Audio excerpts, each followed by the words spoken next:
Episode 6, let's talk of graves. You look like you've seen a ghost. When we consider all the lives not lived or lived, do we regret the past or do we simply cherish the present?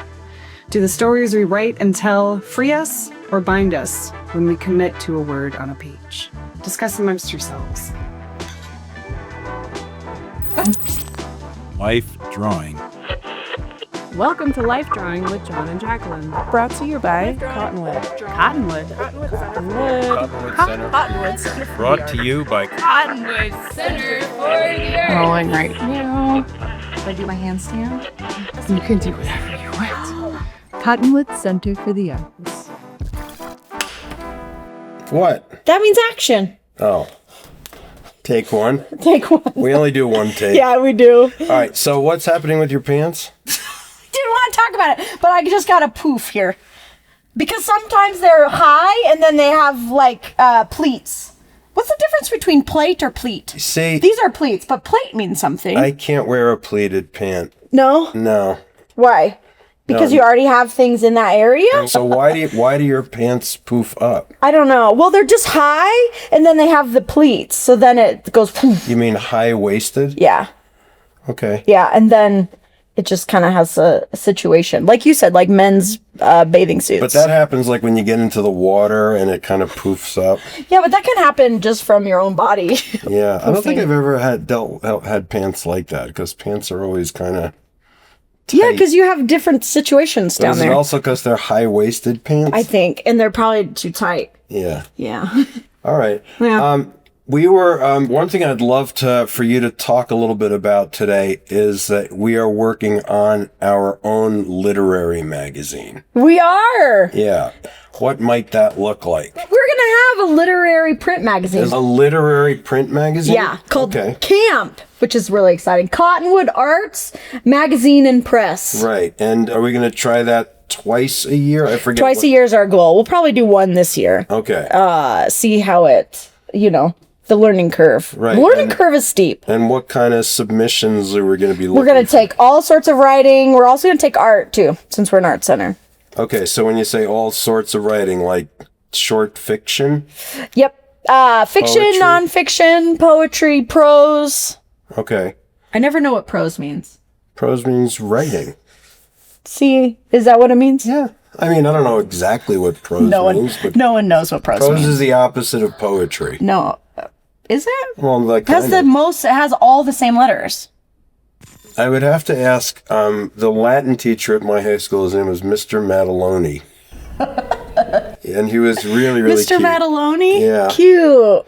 Yeah, and the kids who took Latin, we made fun of all those kids. Yeah, kind of. because they were nerds. But they weren't. They turned out to be like the smartest kids. That's always how it goes. Yeah. The nerds end up. You want to be nerdy.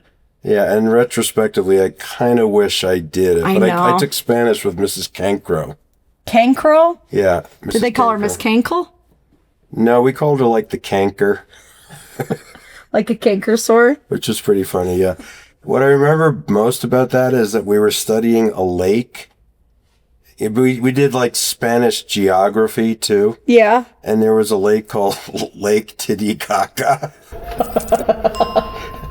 You can look that up.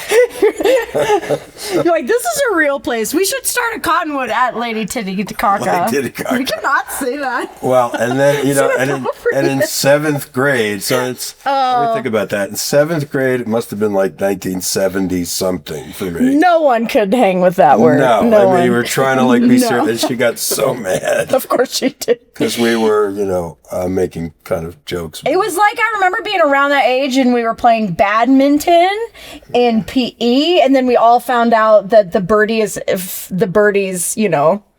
etymological name is shuttlecock, and that was like the funniest thing. And then I just remember everyone is in trouble. They're like, no one is allowed to say shuttlecock. Sometimes I wish we still laughed at things like what we do. Poop jokes. Poop jokes, but we do. We do a lot of those. I don't know. My dad tells a lot of them. Yeah. He's always telling me to pull his finger. Oh, Which is just always funny. right. And do you do it? Yeah, I can't help it. It's like, Right. you want to complete the circle. Well, that's nice. You have have that connection with your That's dad. really nice. I do love my dad. My dad's my most favorite person on the whole planet. But he is Tootie. But see, I said Tootie and everyone laughed. Tootie's funny. After certain ages, I think everyone gets a little tooty. I mean, you just can't help it. That's true. I don't know. But I think it's always funny. It is always funny. All right, so Camp, the magazine. Camp. And the thing I'm almost always fascinated with writers is, why do you write? I mean, I know it's a job, okay, and I get that, you know, and if you get paid for writing, I think it's really, really wonderful. It's something I always feel a little jealous of, because there was part of me that always kind of wanted to do it. There is kind of like an idyllic, whatchamacallit, about fantasy about it. Yeah, just like, there you are by lamplight with your whiskey and your Well, yeah, that's true. I mean, there are definitely writers that do that, but then there are writers that just, they work. I mean, it's just, I'm like, it's a little bit I mean, art is the same way, right? It seems like, when you're like, what do you do? And I'm like, oh, I'm an artist. And then they're like, ooh. And I'm like, it's just not that fanciful. It's a lot of work. And everything requires emails, which is my nightmare. What do you mean, communication? Yeah, no, just like the nitty gritty tidbits of life are, I think that's what's hard for me. Everything requires a lot of, but remember a couple weeks ago, we were talking about like maintenance art. And I've been thinking a lot about care as an art form, like how we care for things. How can care be not only philosophy, but actual working creative art forms? Kind of like Ukele's was doing with maintenance art. Yeah, I like, think that's is really there an cool. art to sending email? There could be. I suspect that there are people who put quite a bit of time into how they're wording and, you know, communicating and putting together what they're trying to communicate. Right, but now there's like so many, like you get a lot of AI, AI emails, and the whole thing is just like this AI generated thing. People say you can tell right away. I don't necessarily. You don't think? I don't know. Maybe, yeah. If you probably, I think you can tell. But that's the thing. I wonder, like, where AI is taking away artistry in the non-artistic forms. Like, we know the obvious, right? Like, using it to write something for you is such a detriment to your own thinking. Because writing is a thinking. And we know, right? Like, using it to create things. It's just like, what are we doing? All right, it's a fair point. But using it, I think, even in the non-artistic things, are we losing something of creativity that is not, like, big C creativity, but little c creativity? Well, also then the question is, or is it potentially inspiring some creativity? No, maybe. I mean, so does creativity have to come just from you? Or, I mean, there's all kinds of like, where does creativity come from? Yeah. Where do you think it comes from? I don't know. Probably comes from a lot of different places. That's the thing. I think that's like, there's never a you without, there's never an I without the you. There's never a me without the other. And so in a sense, creativity is always this communal thing, even if you're sort of whiling away alone and toiling away alone, it's still, because you are never just you. Language is like already haunted, right? Like, your language was taught to you by other human beings. So every word you use is already a community. And so maybe that's why you're right. Like, the pull of language itself is toward a communal experience. But that communal experience always falls short. So we always keep going back to it. You think that's more with writing than with other art forms? I don't know. I think it's, maybe it just feels more apparent in writing. But I think there's always a gap there. Like, I'm trying to get something on the page that is unutterable. I'm trying to get something on the page that resists words. And I get it on the page and you read it and we have some sort of connection, but you don't fully get me and I don't fully get you. And yet we're tangoing, but not like enmeshing. And so I think we come back to it because we don't ever complete the circle. And there are some writers that they labor over every single word choice. I mean, I don't know how that works if you're working for a newspaper or a magazine, or if you're writing, content for websites or whatever. Yeah. But like somebody like a J.D. Salinger, who he would just every word. Every word. It was like it had to come to him, and it took him forever to write. These short little novellas that he put together, and And you can feel it when you read it. I can. I mean, I don't know. Maybe. Which is so interesting because if you like parse out the parts of a sentence and it's just you're looking at these individual words, they don't mean anything. But then you have people who sat by themselves for hours and decades and millennia fighting sort of and wrestling with each individual word because, and maybe that's it. Words are by nature communal. One singular word does absolutely nothing. Well, you're right. Stringing words together is the trick, and I think that's the connective force. Like if you're successful at connecting words one after the next, there's a potential genius in that. Yeah. And that's where, again, like, I think our technologies help us, right? People who struggle in those areas or can't communicate in easily accessible ways. Like, how do we mitigate that? How do we bridge that gap a little bit? Because, right. But that's the thing. I struggle with what I think about language in some senses because it's like language is a technology. Like, it's a tool. It's a technology. Writing is a technology. Pencils are technology. They're forms of dispensing ideas. Yeah, that aren't the idea themselves. And so in a way, language, I think, does such disservice to things, right? Any naming of a thing is really honoring of the thing and also limiting and... Like, I think about that with, like... necessary. But necessary. It's also, I kind of think about it with, like, diagnoses, right? Like, you get a label of some sort, and in some ways, you're like, oh, thank God. There's something wrong with me. I knew there was something wrong with me. And then you get this sort of label put on it. And that is both, can be very life-giving, and also at the same time, you're boxed in a way. And that's sort of the nature of the techne of language. It's, as it frees you, it binds you. Are you a paranormal investigator looking for your next hunt? This is the place. Welcome to Cottonwood, where we have it all. Menacing shadows, scared the bejesus out of me, disembodied arms, disappearing surveillance footage, just don't know where it went. Objects flying off shelves, and drawers that open by themselves. Want in? Simply ring the front desk, and we'll set you up with your very own ghost hunt. Cottonwood, what do you want? It's not for everyone, but at Cottonwood, we ain't afraid of no ghosts. Disclaimer, bring your own gear. Spirit boxes, laser grids, EMF meters, infrared thermometers, and full spectrum night vision cameras not included. That's showbiz for ya. Okay. Jacqueline, did you know that we have 2 areas in this building where we have ghost sightings? Consistent ghost sightings. In the bathrooms? And they're always in the same place. Upstairs in the hallway? Yeah. Have you ever seen a ghost? I haven't. Me neither. And I believe. I'm also bummed I've not been visited by a ghost nor an alien. Do you watch any of those ghost videos on YouTube or anything? Okay, I do. What about when that chair moved? Remember, you and me saw it. Oh yeah, we did have kind of a paranormal thing happen here. Yeah. I can't remember exactly what happened. A chair that's had like a spinning center, so you could you could spin the chair in a circle. Yeah. We were all in the office here. Yeah. And we were talking about something, and I think you walked in. I don't recall. And the chair...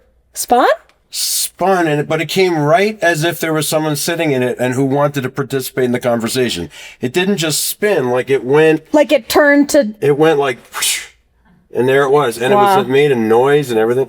It wasn't Jacqueline that walked in, it was me. And that chair right over there that was sitting just the way it is right now moved about 1.5 feet towards us, spun like there was somebody sitting in it wanting to look at us, and we cannot, for the life of us, find it on the camera. There's just a black spot in the camera footage. It should have been right in there. It got ghosted. Damn. Sam just got in trouble for talking. You know what happens. I love it when other people get in trouble for talking. Right, and it's not you. Yeah, and it's not me. I was always the kid in the hallway. Okay, so here's another thing. Since I've been at Cottonwood, Yeah. we've had like 26 artists or people really close to those artists, like family. We've lost like 26 people. So there's parts of them that are here. There are parts of them that are here, but there was one on the second floor, and he was kind of, I loved him completely. Yeah. And he had like this ethereal quality to begin with. Some people's, the veil between here and there and is thinner in people. Yeah. Which is a really beautiful thing. Yeah. Anyway, the hallway that his studio was in is one of the Haunted. places. And I'll just tell you, okay, this is not one person that's mentioned this. Ghosts have been reported around the building by several different artists, including myself. Do you think it's the same ghost or do you think it's many ghosts? I don't know. I'm not really, I'm agnostic as far as ghosts As far go. as the spectral goes? Yeah, I mean, I don't really know. But when you start hearing people who you think are being truthful Yeah. say, no, there was definitely something there. The artist that had that experience fully moved out of her studio because of it a week later. We have one on the second floor, and it's in that hallway, that far hallway, kind of like where some of our staff studios are. Yep. I will not walk down this hallway with the lights off. And then the other one is the elevator room on the second floor. So it's kind of the opposite side. Yeah. And that one, there've been, I'm going to say 5 or 6 times where people have said they've kind of seen the spectral figure. Not ever walking, but just kind of like gliding through the air. Always in the exact same spot. But it makes sense like that there would be hauntings in an art place, right? Like, because I think the main thing about anything spectral is that it's this kind of alternate sensory experience that isn't located in like physical time and space. And Can you remind me to look up spectral and prose? you when just, we're done? It comes from the same root word. Spectral and prose? Yeah. Same root word of provost. What are you saying? That they're like the ghost, I think, represents just a different sensory experience. And I think we as humans are so limited in our sensory experience, right? Like, especially compared to other animals, we're so limited sensorially, which is a word. I think we're more unlimited at birth. I think the process of living actually kind of narrows your... I always tell my drawing students that I'm like, you're too smart to draw well because we draw with what we know to be true rather than what is like actually true within space. Yeah. And we shift into our thinking minds. And I wonder if we'd have more spectral experiences if we could unlock our really rigid logical ways of thinking. Yeah, but how do you do that? Hallucinogenic Art, mushrooms? yeah, that does help. Yeah, that definitely doesn't hurt there. But even things like art is a widening of our sensory experiences. Maybe, but it's also narrowing in a way because you're, as you always say, the minute you put it on paper, like if you write, or the minute you choose the color, you're limiting it, so. And yet you are making something new. And I think if you're pushing it, you're kind of embarking upon like different striations of expression that wasn't there before. Well, like the show that's up here now, which is really, really cool. Yeah. And we don't really have that much time to talk about it. But, this is this kind of, this meeting of science and art. Yep. And that's going to push the boundaries of what we sense. It is. Yeah. Yeah, I really think that. But my thing with science is that scientists don't make things. They uncover what's already there. Yeah. And the things that they haven't uncovered in for thousands of years, people say things like, there's got to be a God because how could there be planets and they're all lined up a certain way? There has to be a God. And then science figures out why that's the case. And that kind of diminishes, for me anyway, this idea that the universe is created by some kind of greater force. So my thing with scientists is that they are, even if they, discover penicillin. Yeah. That stuff is all already there. Yeah. And then they are kind of uncovering it, right? And an artist, on the other hand, is creating from what their life experience is. So that, I think, is I don't know if I explained that really well. Yeah, no, that makes sense. I think scientists do more than just uncover. I think that's how we've often defined them. But yet scientists use language, and in putting their discoveries into language, they are creating. That kind of idea that the scientist is sort of this objective vessel is But I feel the same way about technology. I don't think the cameras and videos right now are actually participating. They're not just this little machine that is doing a job. It is a part of the relationship. And it affects, effect goes. That's definitely a fair point. But I think about Neanderthals having babies. The Neanderthals having babies. That's so wild. They were not necessarily what's happening in discussing, biological this, that, and the other thing. Maybe. They probably thought it was some greater thing, but it's really not. It's just something that's there in nature. And yet they probably I think they were probably wiser in the sense, because they probably used a lot more narratives to understand their experience. Do you think ghosts have babies? Probably not. I don't know. That'd be biologically very challenging, especially if they were just, what was the word? Spectre? They're spectral. They're just floating through. But I don't know. Floating through cottonwood. They are sort of, I think, giving birth in other ways.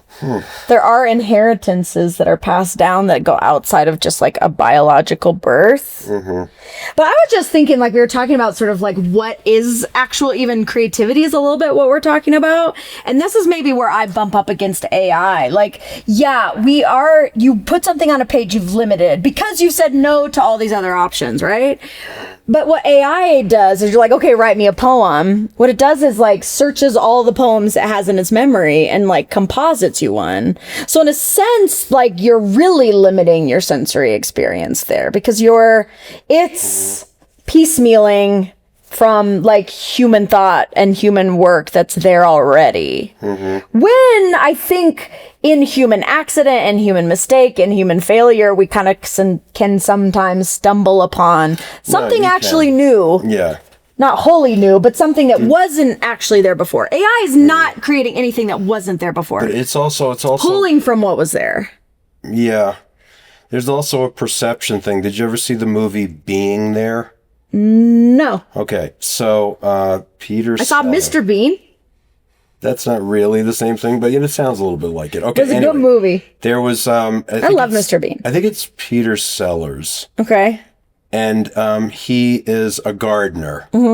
But the people around him decide that what he's saying are these incredibly deep philosophical things. Okay. So they'll say something to him like, how do you feel about, war in the world? And and he'll say, in a very simple way, he'll say, my goal in life is to watch my garden, to tend my garden, to mulch the land when it needs to be mulched, to pick the flowers when they're ready to be.